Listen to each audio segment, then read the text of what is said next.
Bonjour, dans cette nouvelle vidéo ODeSwitch, nous allons voir comment créer des comptes de messagerie.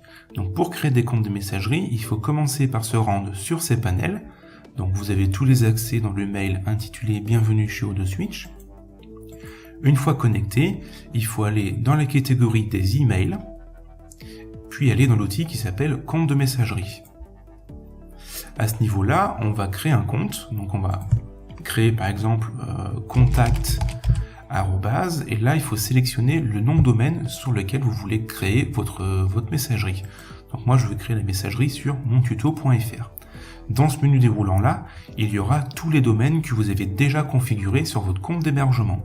Si jamais vous voulez créer une adresse email sur un domaine qui n'apparaît pas encore dans ce menu déroulant là, il faut d'abord configurer le domaine à l'aide de l'outil alias ou domaine supplémentaire que vous avez dans cPanel.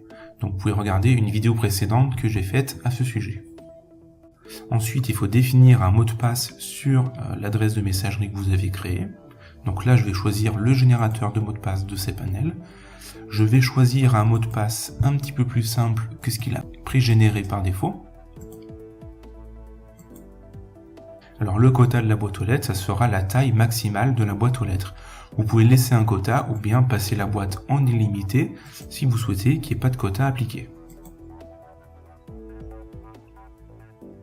Une fois que le compte de messagerie est créé, vous avez un petit message en vert qui s'affiche indiquant que tout s'est bien fait et vous avez votre compte de messagerie qui apparaît dans un tableau récapitulatif de tous les comptes que vous avez créés. Dans ce tableau-là, vous avez différentes options. Vous avez la possibilité de changer le mot de passe de la messagerie. Vous pouvez modifier le quota pour mettre un quota ou justement passer un quota en illimité. Vous avez un outil configurer le client de messagerie qui donne des indications sur la configuration de l'adresse email sur un client de messagerie. Ça ressemble à ça. On verra comment configurer cette adresse email sur différents logiciels de messagerie dans des vidéos qui vont suivre. Vous avez la possibilité de supprimer le compte et dans l'onglet plus, vous avez la possibilité de suspendre le compte, suspendre l'identification ou suspendre la réception des messages. Vous avez aussi la possibilité d'accéder au webmail en ligne, ce qui permet de consulter vos messages en ligne à partir de votre navigateur web, à partir des webmails qu'on propose. Donc là, par exemple, je vais choisir Roundcube, qui est le plus adapté à mon sens. Et là, vous avez votre messagerie. Pour le moment, il n'y a aucun message dans cette messagerie, vu qu'elle est toute récente. Dans les vidéos qui vont suivre, nous allons voir comment vous pouvez lire vos messages et envoyer des messages à partir des webmails qu'on propose.